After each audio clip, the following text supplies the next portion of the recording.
Ireland തലസ്ഥാനമായ Dublin നഗരം ശാന്തസുന്ദരമായ പ്രൗഢമായ നഗരം. അംബരചുംബികളായ നിർമ്മിതികളൊന്നുമില്ല. പരമാവധി 5-6 നിലകളുള്ള ഐറിഷ് വാസ്തുശില്പഭംഗിയുള്ള മനോഹരമായ കെട്ടിടങ്ങൾ. ഭൂരിഭാഗവും ചുവന്ന ഇഷ്ടിക കൊണ്ട് നിർമ്മിച്ച് മൂടി പിടിപ്പിച്ചതാണ്. ഏതോ കാൽപ്പനിക ലോകത്ത് ചെന്ന അനുഭവമാണ് നഗരത്തിൽ പ്രവേശിച്ചാൽ ഏതൊരാൾക്കും ഉണ്ടാവുക. അധികം ട്രാഫിക് ഇല്ലാത്ത വീതിയുള്ള സുന്ദരമായ റോഡുകൾ, ഹോൺ മുഴക്കാതെ കടന്നു പോകുന്ന കാറുകളും ഇരുനില ബസ്സുകളും, നഗരപരിധിയിൽ ഓടുന്ന ട്രാം കാറുകളും ഈ നഗരത്തിലുണ്ട്. കേരളീയ വിഭവങ്ങൾ ലഭിക്കുന്ന മലയാളി റെസ്റ്റോറൻറ്റുകൾ ഉൾപ്പെടെ ലോകത്തിൻ്റെ വിവിധ രാജ്യങ്ങളുടെ റെസ്റ്റോറൻറ്റുകൾ ഡബ്ലിനിലുണ്ട്. ആയിരക്കണക്കിന് ടൂറിസ്റ്റുകൾ ദിനംപ്രതി സന്ദർശിക്കുന്ന പശ്ചിമ യൂറോപ്പിലെ മനോഹരമായ രാജ്യമാണ് അയർലൻഡ്. യൂറോപ്പിൻ്റെ പടിഞ്ഞാറേ അറ്റത്ത് അറ്റ്ലാന്റിക് സമുദ്രത്തിൻ്റെ കിഴക്കൻ തീരത്ത് ഉള്ള ഒരു ദ്വീപ് രാഷ്ട്രമാണ് അയർലൻഡ്. അതിസമ്പന്നമായ രാജ്യം. കേരളത്തിൻ്റെ ഇരട്ടിയിലധികം വലിപ്പം വരുന്ന രാജ്യമാണ്. കേരളത്തിലെ ജനസംഖ്യ 4 കോടിക്കടുത്ത്. ഐറിഷ് ജനസംഖ്യ വെറും 60 ലക്ഷം.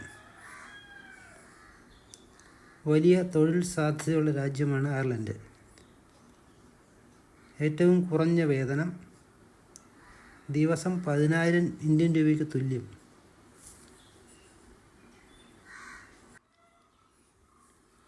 ഓപ്പൺ എയർ കണ്ടീഷൻ ചെയ്തതിന് സമാനമായ കാലാവസ്ഥയാണ് അയർലൻഡിൽ വർഷം മുഴുവനും.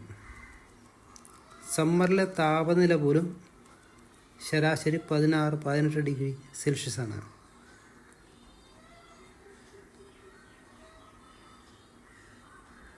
ഏകദേശം 24 ലക്ഷത്തോളം ടൂറിസ്റ്റുകൾ ഒരു വർഷം അയർലൻഡ് സന്ദർശിക്കുന്നുണ്ട്. പ്രകൃതി ലാൻഡ്സ്കേപ്പ് ചെയ്ത അതിമനോഹരമായ പുൽമേടുകളാണ് അയർലൻഡിൻ്റെ ഗ്രാമക്കാഴ്ചകൾ. അപസർപ്പക നോവലായ ഡ്രാക്കുള എഴുതിയ Bram Stoker, Oscar Wilde, Samuel Beckett, James Joyce തുടങ്ങിയ പ്രശസ്ത സാഹിത്യകാരന്മാരുടെ ജന്മദേശമാണ് അയർലൻഡ്. ആയിരക്കണക്കിന് മലയാളി വിദ്യാർത്ഥികൾ ഇവിടെ പഠിക്കുന്നുണ്ട്. മലയാളികൾ ഉൾപ്പെടെയുള്ള ഒരു വലിയൊരു ഇന്ത്യൻ സമൂഹം ഡബ്ലിൻ, ഗാൽവേ തുടങ്ങിയ വൻ നഗരങ്ങളിലും ചെറുപട്ടണങ്ങളിലും ഉണ്ട്. വിദ്യാർത്ഥികളായി വരുന്നവർ നല്ലൊരു ശതമാനം ഇവിടെ സെറ്റിലാവുകയാണ്. കുലീനവും ഉന്നതമായ ജീവിത മൂല്യങ്ങളും വ്യത്യസ്തമായ സംസ്കാരവും സമാധാന അന്തരീക്ഷവും കൊണ്ട് അനുഗ്രഹീതമായ രാജ്യമാണ് അയർലൻഡ്.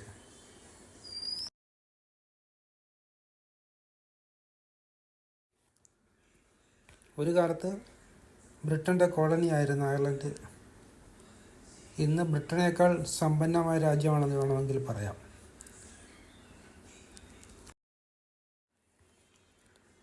നഗരമധ്യത്തിലുള്ള ഓക്സിജൻ ഫാക്ടറി എന്നറിയപ്പെടുന്ന ഒരു വലിയ പാർക്കാണ് ഈ കാണുന്നത്. 100 കണക്കിന് ഏക്കർ വിസ്തൃതിയുള്ള ഒരു വനം തന്നെയാണിത്.